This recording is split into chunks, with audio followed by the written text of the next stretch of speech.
Thank you, Mr. Chairman. Mr. Dunn, you and your wife, thank you for being here today. Appreciate your testimony and your willingness to share your experience, and express my sympathy and condolences to you, and appreciate the work that you're doing now. I want to just clear two things up briefly, though. The figures just cited by my colleague from Georgia are at ports of entry only and do not reflect between ports of entry arrests for fentanyl transportation. So please don't ever let the facts get in the way of a good narrative from the other side. Not only that, when the gentlelady from California said she supports an orderly system for legal migration, we have an orderly system for legal migration. That's why 1 million people are brought in legally every year. The numbers that you hear are between the ports of entry, because that's where CBP operates. So when CBP talks about the number of encounters being 4.5 million, that's between the ports of entry. Sheriff Daniels, how big is your county? It's just under 6,300 square miles with 83 miles of international border. And what's the population? About 125,000. How many NGOs do you have that deal with the flow of international or illegal migrants coming across? Maybe 1 or 2, 3. Most of them come from outside, not within the county. I know Yuma County has one. Yeah. So that's interesting. So when we look at this, are your deputies ever dispatched to deal with criminality or situations involving illegal aliens? On a daily basis, yes. How often? How many times per day? Throughout the day, usually when I check on them, they're in some kind of issue with border security or immigration, and when I go home, I hear calls. I mean, it's throughout the whole day. What sorts of dangers does your department and your deputies specifically encounter because of these interactions? Well, the biggest thing we're addressing right now is out of the 1,578 people that came to my county, 1,500 were U.S. citizens coming down to commit international crime. Based on greed, they're getting paid $3,000 per person to drive them 3 hours north up to Phoenix, Arizona, in your neck of the woods, Congressman. It's a game of greed, but when they get in those cars, they pick them up along the highways, they take off at 100-some miles an hour. That's resulting in death. It's putting my citizens in risk. We see it almost every day in my county, and that's been deadly for us. So if I understand what you're saying, cartels are recruiting American citizens from as far away as the Valley of the Sun, the Phoenix area, to come on down and transport people who have illegally entered the country up to Phoenix for further distribution throughout the country. Congressman, that's correct, but to take it one step further, from the United States, we get them from the Midwest, we get them from all over. We have a map where we get them from in our office. And what's the going, and you said, what was the going rate that they get paid per person? We started an operation back in March called Safe Streets, collective effort of state, local, and federal law enforcement trying to do some interdiction to protect our citizens. It was like $1,000 to $1,500. Right now it sits at $3,000 per person. Have you ever had juveniles come down to drive as well? Yes, I believe last year we apprehended and charged, I think it was around 100 juveniles that were remanded as adults for driving, and all the way up to underage where they don't even have a license. We had a couple weeks ago, we had a 14-year-old and a 15-year-old driving a car, picking up, I think, 5 undocumented. And this is human smuggling? This is human smuggling, yes. You've given us some pictures that are up here on display. What are those pictures of? The picture on the right side of the white truck and the red car. The red car had a 16-year-old, 17-year-old, and I believe a 14-year-old, and they were down from the Pinal County area, which is up by Casa Grande, down here to pick up migrants working with the criminal cartels and a scout. The car saw one of my deputy sheriffs, took off at a high rate of speed, hit the white car, and then crashed. All 3 were in critical condition, and then were ejected from that vehicle. And this other one?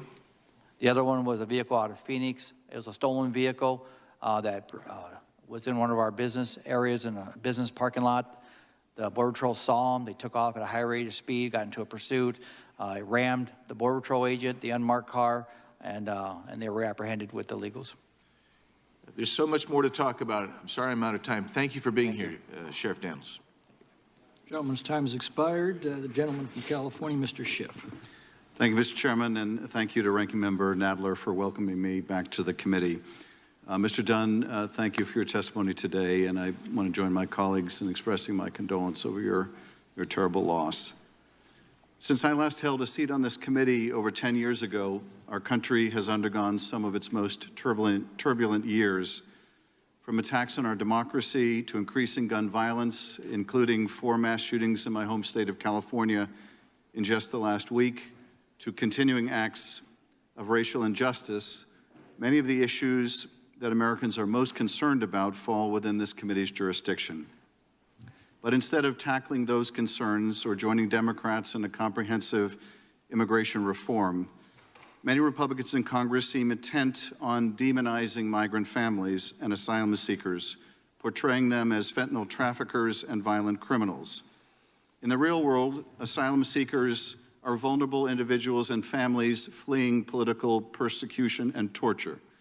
And these terrible stereotypes that my Republican colleagues are peddling have real-world consequences and bring real-world harm as they increase the level of hate and violence directed at immigrants here at home. More than that, let me just take this opportunity to recognize the many immigrants who risked their lives during the pandemic to take care of us when we were sick in the hospital with COVID, who brought food to our grocery stores and delivered goods to our doors, who worked in our fields so we would not go hungry, and who died disproportionately because they could not work from home. I want to say thank you for your courage. Our country is better off for having you here. I want to start my questions by debunking a couple pernicious stereotypes. First, when it comes to drug trafficking, CBP reports that over 83% of smuggled fentanyl, heroin, and methamphetamine is discovered during vehicle inspections at ports of entry where people enter the country legally, not smuggled by migrants, but driven across the border by U.S. citizens engaged in criminal activity at ports of entry. Judge Samaniego, the fentanyl crisis is real, but how is it really entering the country in your experience, and who is doing the smuggling? Well, as you said, Congressman, they're coming in through the port of entries. We do not get a lot of information of migrants doing that. As I said earlier, the fact that they're not carrying much with them and the fact that they've been vetted as they come in when we process them. And that's why I keep insisting that an organized way of processing and our ability to be able to process properly is really helping tremendously. When we do not do that, and it pushes the migrants who have to go further out, that's when you start having these illegal entries, because there's not a way for them to come in properly and meet the Border Patrol there at the border. And so we know that going further creates risk for them. They get preyed on. There's so many things happen by not following the process. And when we're allowed to do it and we're supported and funded properly, I think we do a lot for our country. Thank you, Judge. Second, relative to undocumented immigrants, and using Texas as an example, U.S.-born citizens in Texas are more than twice as likely to be arrested for violent crimes and 2.5 times more likely to be arrested for drug crimes. Judge Samaniego, can you speak to the experiences and interactions you've had with migrant families and asylum seekers at the border? What is the real-life impact that such anti-migrant rhetoric and misinformation have on these communities?